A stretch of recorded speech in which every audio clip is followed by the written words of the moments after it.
whatever the compulsion of any Jew is, it doesn't transcend the halakha. A Jew is commanded to live in Israel. And what bothers me is the selective kind of quoting. A quote from a Ramban about birds, but not a quote from the Ramban about the fact that there is an obligation upon each and every Jew to live in the land of Israel, an obligation from the Torah. So of course there is an obligation. Now if you ask me, but what about those Jews who violate the law? And that's what they're doing. They are violating the law. The state of Israel was created by God's hand. And the state of Israel will exist with or without the American Jew. But the American Jew will not exist without the state of Israel.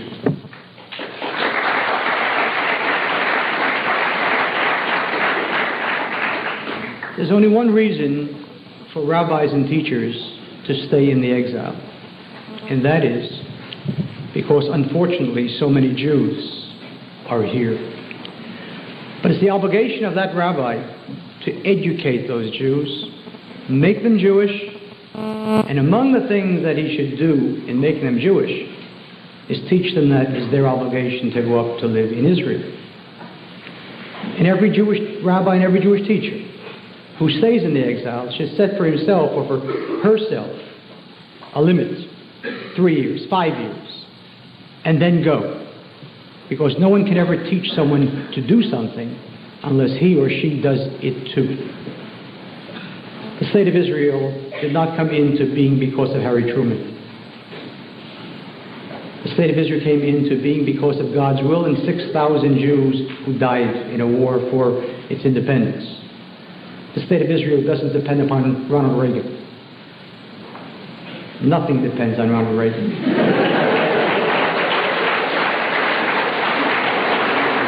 And so for those Jews who perhaps may honestly believe that by our staying here we help Israel, no. Think of how you could help Israel if 6 million more Jews came to Israel.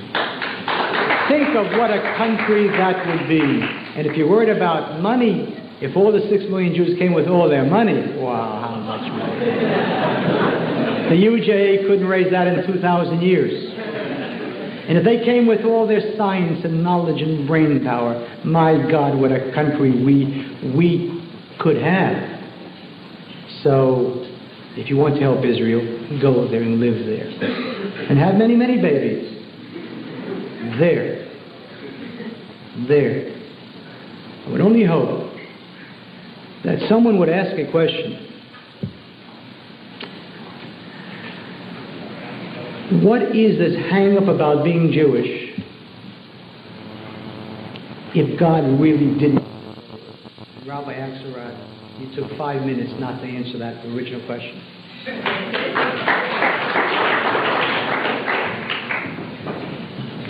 Questions, Rabbi Axelrad? Sean.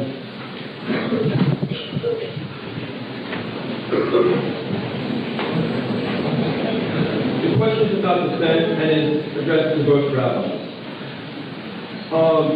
Israel is a Israel established by the pre-67 borders by the UN has been called by most military experts as indefensible. Do either of you advocate being back all the way until the pre-67 borders, and why, including the Sinai, which is already getting back, and implications of that? Given the Arab society, which will agree to this, why would the Arab society agree to live in peace in the 67 borders now, when they didn't agree to live in the 67 borders before the war? Why is that? These borders suicide to the state of Israel, and you're putting the lives on Israel, of the Jews who make there. You are doing this and it's almost suicidal. The Arabs which we will put our lives, our fellow Jews, in their hands, were the same Arabs who committed Jewish massacres before, while they were living in other Arab lands. How can someone Well, being so learned as you are, Rabbi Axelrad, be so naive. Now with other Muslim nations around the world. Iran has pretty much wiped out all of the Baha'i faith. Okay. The Arabs in Sudan, in the 1970s, have slaughtered over 250,000 blacks. The Arabs in Lebanon, Excuse me, I'd like to point out that I am deciding about the length of the questions, that I'm keeping time, that I am the moderator, and no one else is. Thank you. I'd appreciate that there be no interruptions. I will decide when to cut off the questioner. the Arabs in Lebanon have slaughtered 25,000 innocent civilians in the town of Kaba itself, no more than the other thousands of Christians that slaughtered. Do you advocate that these? Do you advocate? Sean, can this be your last point? Yes. Do you advocate letting the hands of Israel be at the people, be at these governments to advocate this violence? Rabbi Axelrad, your love for everybody has blinded you. This is the real world, not the Soviet.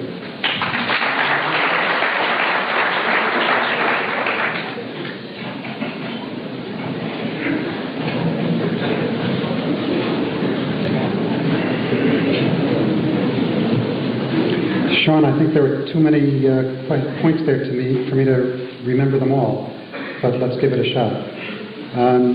About the pre-67 borders being indefensible, it's not true that all military leaders and military experts agree on that. I can give you the names of some great military leaders who don't agree that that's the case. For example, Mati Peled, and for example, Meir They're two, among others, who are not so convinced, as you said, that those borders are indefensible.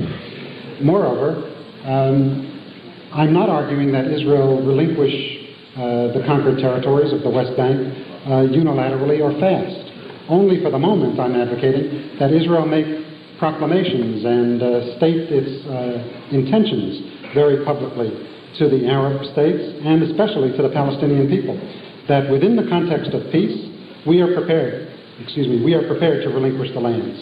After all, when we went to war in '67, we didn't go to war in order to aggrandize our territory. We're not an expansionist people, at least not unless we want to ape other peoples. We're a peace-loving people. And so we hold on to these territories, Sean, only as a surety for peace and for no other reason. And that within the context of peace, we will return them. And furthermore, Sean, within the context of peace, there will be no need to really defend our borders. So indefensible or not, that becomes nothing more than academic nicety. And excuse me, Sean, it's my turn again now. And so whether it's defensible or not is immaterial once we have normalcy, normal relations, and peace. You said I was naive, so let me weave the whole thing for you, and then you can really call me naive. The kind of thing that I'm dreaming of, Sean, and that I want to see played out in our day, is that there will exist the kind of relationship that the United States has with Canada between Israel and the Arab states, and Israel and Palestine. Now, some of you are laughing. It's not clear to me whether you're laughing because you don't want something like that. I can't imagine that you wouldn't want it. I mean, God, what's the implication of that? So surely you must want it. And if you want it, then surely you must want to strive for it and struggle for it. So surely it's not out of a lack of want, but you must think that it simply isn't in the cards, that it's naive to think that if there were Palestine on the West Bank and in the Gaza Strip, sharing Jerusalem as a dual capital, then there could not be an Israel, that they would wipe us out. But Sean, there are a couple of other factors that I would ask you to consider, and I would also ask those of you who joined Sean in laughing, you might also consider. For one, once the Palestinian people have a state of their own, then for the first time, really for the first time, they'll have something to lose. Now the PLO has nothing to lose. Nothing at all. Give them a state, and they will have something to lose. and a state that will clearly be much weaker than our state, because we're not going to relinquish our power, our strength, we're not going to disarm. Why, we would even insist, I would think, in the negotiating process, that Palestine not have an army for however many years, 5 years, 10 years, whatever, and that weaponry from the Soviet Union or from other imperialist states, including this one, not be permitted there, and eventually not be permitted in Israel as well, but that's another matter. So that state might have a police force, of course, but not an army. Will the Palestinians agree to that? I don't know, any more than you know, any more than any Israeli leader knows. Should we make such attempts? Of course we should. If we want territories and not peace, then no, we shouldn't make such attempts. But if we're really concerned about the security of Israel and the survival of Israel as a Jewish state, then of course we must be making such attempts and such overtures. Of course we must be trying to solve this thing politically by taking creative initiatives toward the Palestinians, even toward the PLO, Sean. We should be offering to recognize the PLO. We should be offering to invite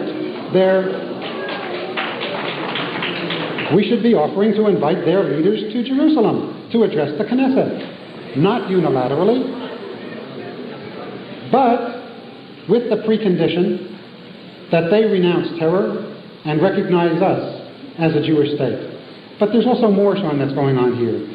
Not only will they then have something to lose for the first time, but they'll be preoccupied with the nuts and bolts of statehood for the first time, which we know will put on their shoulders certain other kinds of responsibilities than they now have. And finally, I would point out to you, Sean, that, and to others who smirk, that if we look around the world, we will easily see many leaders who are now respectable or quasi-respectable, and who are erstwhile terrorists, who were once upon a time terrorists, including in our beloved Israel. But what happens over time? What happens over time, maybe not in all cases, but in a sufficient number of these cases, what happens over time is that once legitimacy is conferred, why then certain other things are set in motion, including responsibility, respectability, and that changes people, and that changes movements, and that even changes terrorist groups. And so now, if I were arguing that we do something of a unilateral or fast nature, then I would understand why some of you laugh or snicker or hiss or boo. But no such thing is being suggested, certainly not by me. What I'm suggesting is the only way for real peace and real normalcy, if that's what we want. We can't have both the territories and that.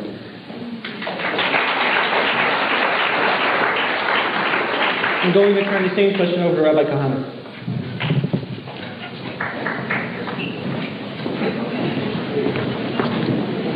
I think that for the sake of truth and accuracy, there are no great generals. There's not one great general that has said what you just told, that the borders of 67 can be supported, defended. Two people's names were mentioned. Meir was never a general. I didn't say he was. You said many great generals, and then you said Peled and Pa'il. So I assume that within that context, he was a general. He wasn't a general. He was a politician and a leftist. Mati Peled was head of the quartermaster corps of Tzahal. An important job, but hardly a great general. He is also today a member of Knesset of the pro-Ashaf PLO party. I think that those of you who heard these words weren't born, or if you were much too young to recall the 3 weeks that preceded the Six-Day War. If you had been alive then, or been old enough to remember that terror, as Jews throughout the world thought, my God, Israel is going under, not another Holocaust. Jews gave money here as if we're going out of style, out of a terrible fear. Another 2.5 million Jews then. Israel struck the first blow, thank God. That's what saved them.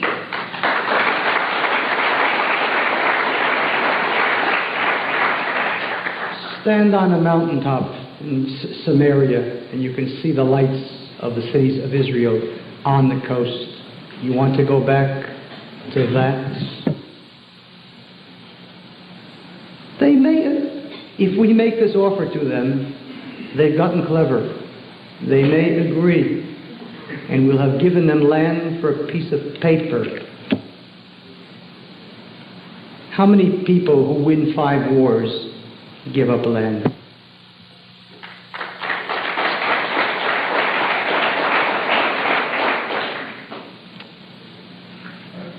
They may become irresponsible people once they get power.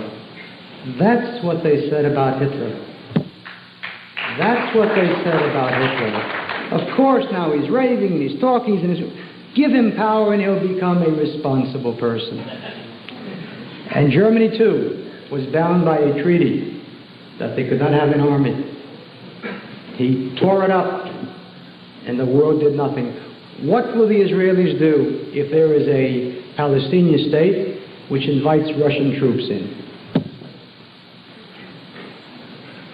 No question that Israel will immediately march in and fight the Russians.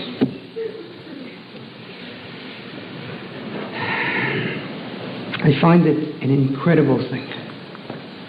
Let's invite the PLO. We're angry at Ronald Reagan for not remembering what the Nazis did. How dare we forget what the PLO has done and would do tomorrow?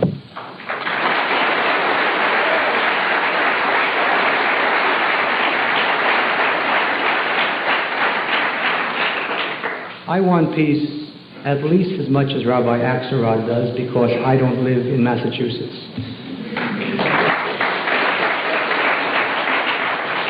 I want peace because my children serve in the army. And I serve in the army. Of course I want peace. Who doesn't want peace? But there's a tremendous difference between wanting something and getting it. My grandson thinks that if you want something, you get it. When he reaches the age of 5, I hope that he'll understand that that's not how the world works. Of course I want peace, but I remember the reality of the Arab-Jewish struggle. In 1947, they could have had a state called Palestine. All they had to do was agree to a partition plan, which would have created an absurd little Jewish state which couldn't have existed. And they said no to that. I remember that. And I remember what they did before there was a Jewish state. The hundreds of Jews slaughtered in what was then Palestine. Why do we have such contempt for the Arabs? There's not one Arab refugee, not one Palestinian in Lebanon who comes from the West Bank or from Gaza. You know where they come from? They come from the Galilee. They come from Haifa. They don't want to return to Shechem because they never came from Shechem. They want to return to Nazareth. That's where they were born. Or to Haifa. That's where they were born. Why do we have such contempt for them?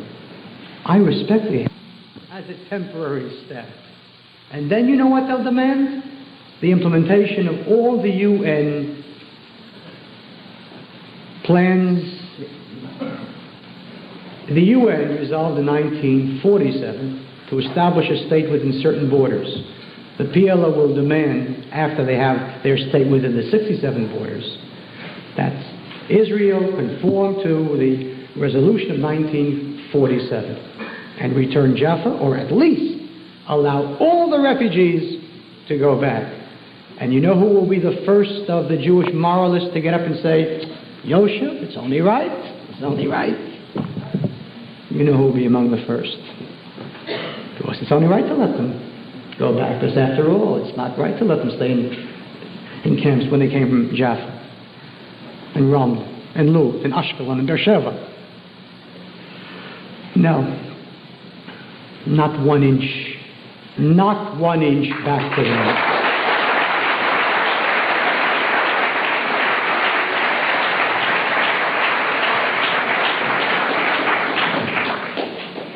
It's getting very late, so I'm going to take 2 more questions.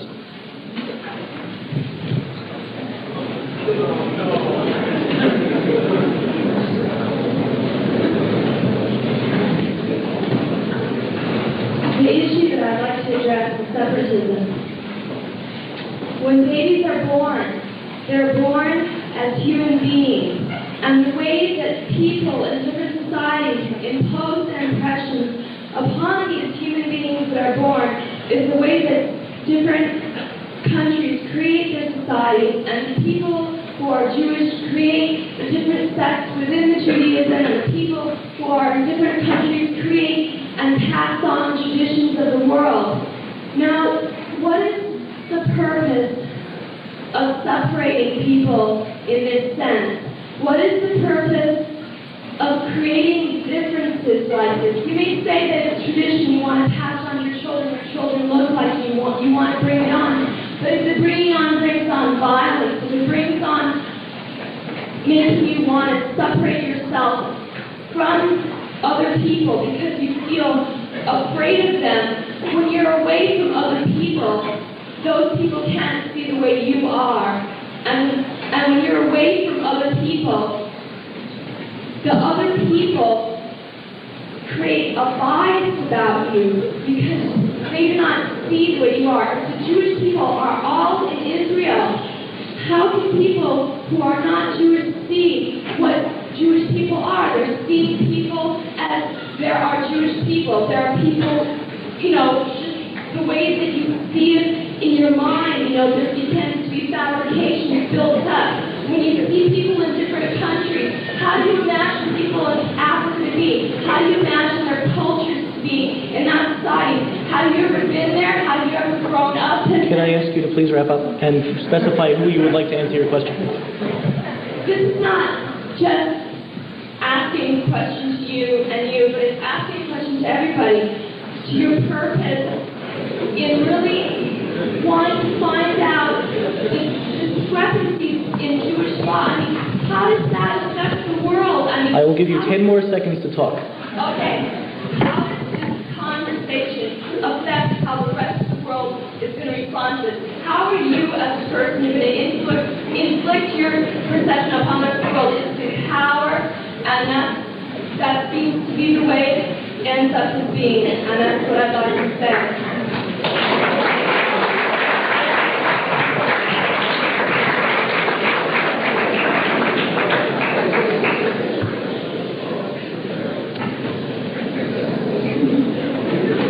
I think that there were several parts of that question. And it was a good question. In fact, that was probably the most important question asked tonight. First of all,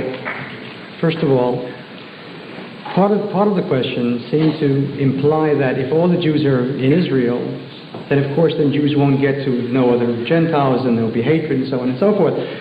Which is why it was such a wonderful life for 2,000 years when the Jews were outside of Israel. It was just a tremendous pleasure because we got to know everybody, and all of them killed us.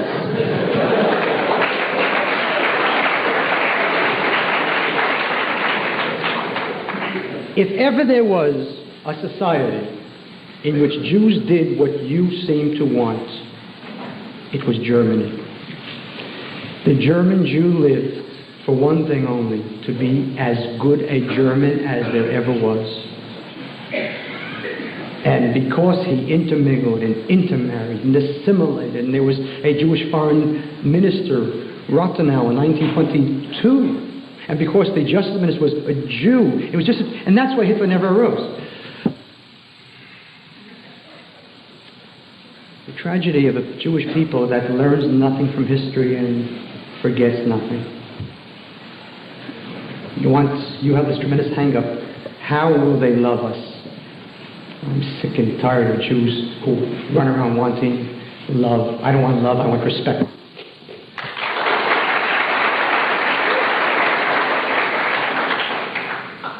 But your question was really a good one because of the fact that what you were really asking, even though you don't know it,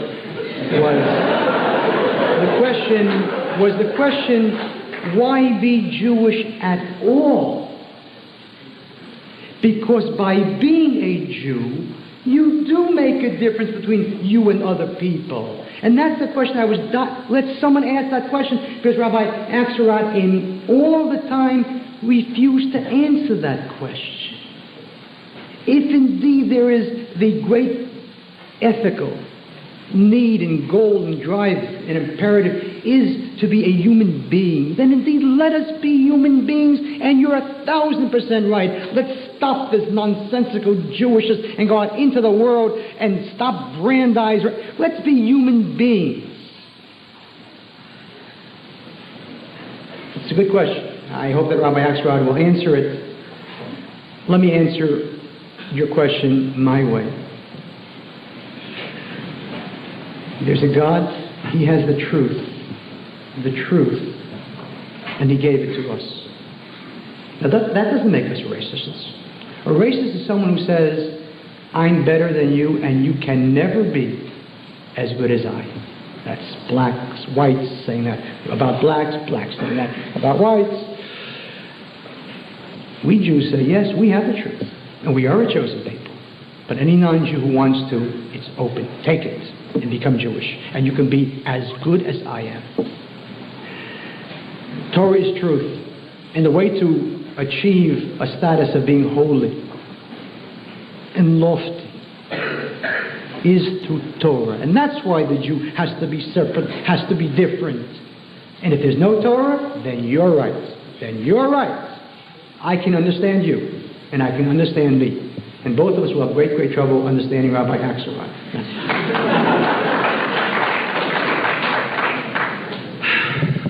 I hope that someday they won't break your heart.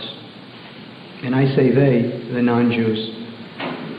Because just as the German Jew was shattered, the Polish Jew was never shattered. The Polish Jew always knew that the Gentile was capable of doing exactly what was happening. He lived under no illusions. The German Jew was shattered. How could this be? I'm a German. I'm a human being. How can you do this to me? And the German came and said, you're a Jew. If you won't learn Torah, someday you'll learn it the hard way. So someday they'll persecute you as a Jew. At least get the benefits of it. Go to a Jewish school. Don't go to Brandeis. Go to a Jewish school. Go to a yeshiva. Find out what there is about being Jewish which is special and important, which makes you a Jewish and different and separate, and you can be separate and at the same time respect other people. You can be separate, and you can respect them. But know that first, you're a Jew.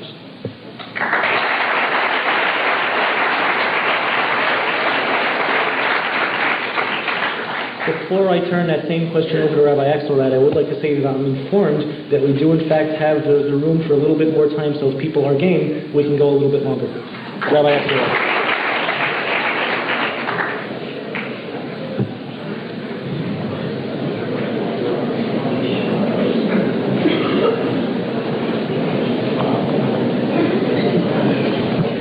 Ideally speaking, there doesn't have to be a conflict between being a Jew and being a human.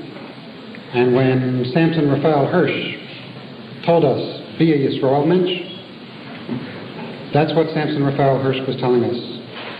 Be a Jew, be a human. If you set yourself up as a particularist alone and not a universalist, if you hoist the banner of Ahavat Yisrael, neglecting the banner of Ahavat Habriya, why then of course there's a clash between the two. But there doesn't have to be, nor was there intended to be. My belief is that we are part of a divinely elected people, very much so. I think people who listened heard me say that. I went on to say that we were chosen not for privilege and not for prerogative, and certainly not for superiority, but we were chosen for responsibility. And I believe that through and through.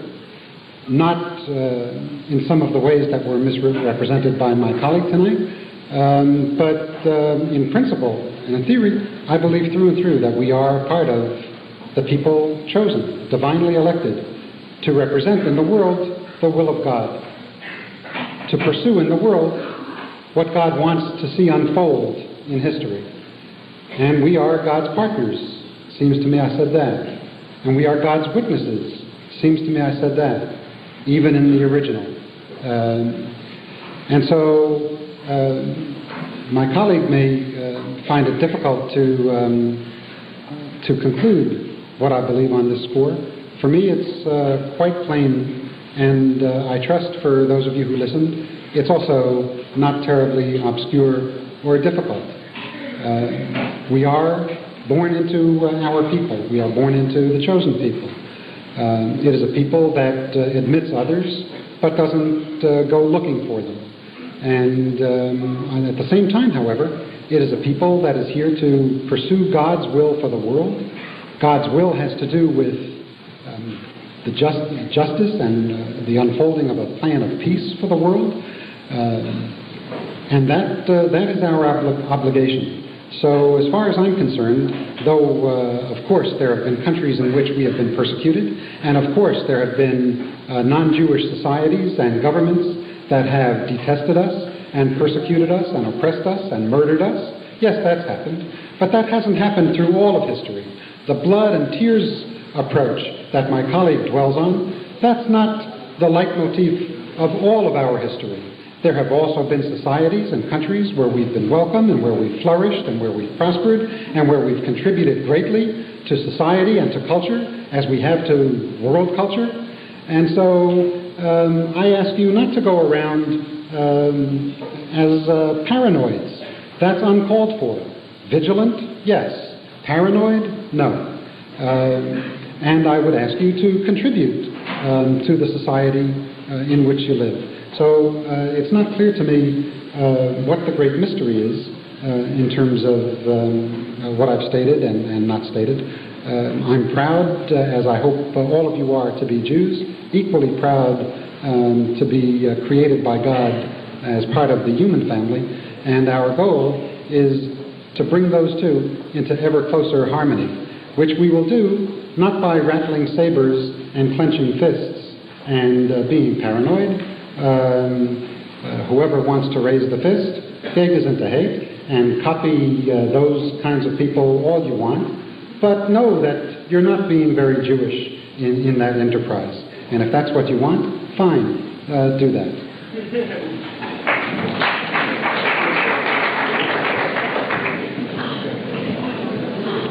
I'd like somebody from one of the far corners. The far corners haven't been well represented. I see a person way in the back sitting with her hand up. It's you. The person in back of you. Right.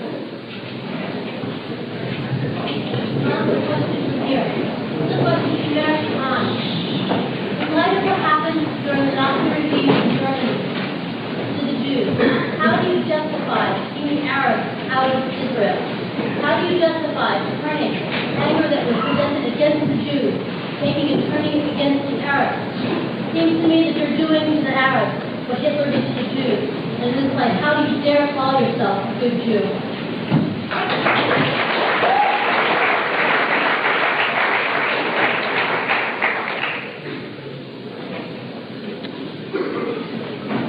The rabbis tell us in the Talmud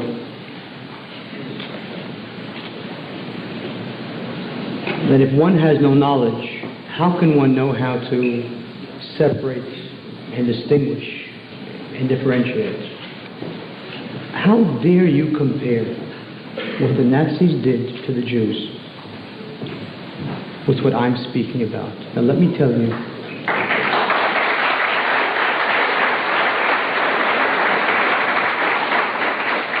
If the Jews of Germany would have said, this is really our country and the Germans have taken it from us, and when we get strength and power, we'll take it away from the Germans and call it Israel,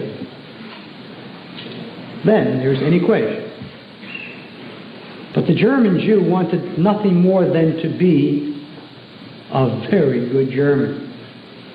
He wanted nothing more than to be a German citizen with German culture and everything German. How can you compare that to what the Arab says? The Arab sincerely believes that the Jews have stolen the country from him. When the Jews began to come in modern times to the land of Israel, which was called Palestine, there was a majority of Arabs there. So of course the Arabs are angry and upset. They believe the country's theirs. Now it's not theirs, but they believe it is. And of course they sit and they're angry. And of course they say openly, when we become the majority here through peaceful means, we will change this country into an Arab state. What kind of comparison is that? Are you ready to let them do that? Rabbi Axelrad speaks about, let's bring Jews to Israel. I can imagine that he's ready to leave Tuesday. Nobody's going to Israel, and this red herring about the fact that because Israel doesn't welcome the non-Orthodox Jew, what a red herring that is. What a red herring. Do you think that the reason why a Reformed Jew doesn't go there is because his rabbi can't marry him there? The reason why American Jews don't go to Israel is because life here is good and there's a flesh pot here. That's why they don't go. And if the Reformed Jew wants to change Israel, you're invited, every non-Orthodox Jew here is invited to go to Israel and vote the Orthodox out of office.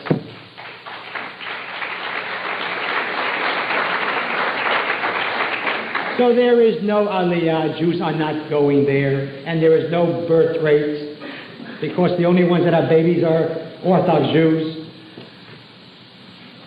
Are you prepared to allow the Arabs, hypothetically, just hypothetically, assuming that they were a majority through peaceful democratic means, are you prepared to let them and put an end to the Jewish state? I would hope that you are not ready to.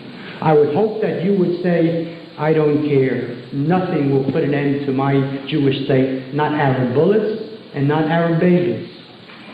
I don't want to kill Arabs, and Arabs will be killed every day in Israel in 5 years when it erupts into a Northern Ireland. 2 months ago, at Mount Scopus campus, Hebrew University, 200 Arabs sang the PLO national anthem.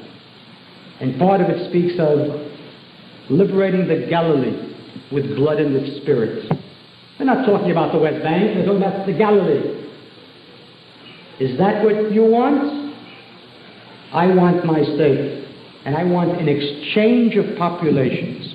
800,000 Jews fled Arab lands beginning in 1948. That was step one. They left behind every penny. Nobody paid them a penny. That was step one. We took in the Jews. Now it's time for step two. We took in the Jews, give them the Arabs, exchange of population, but I'm better than they are. I'm ready to offer them full compensation.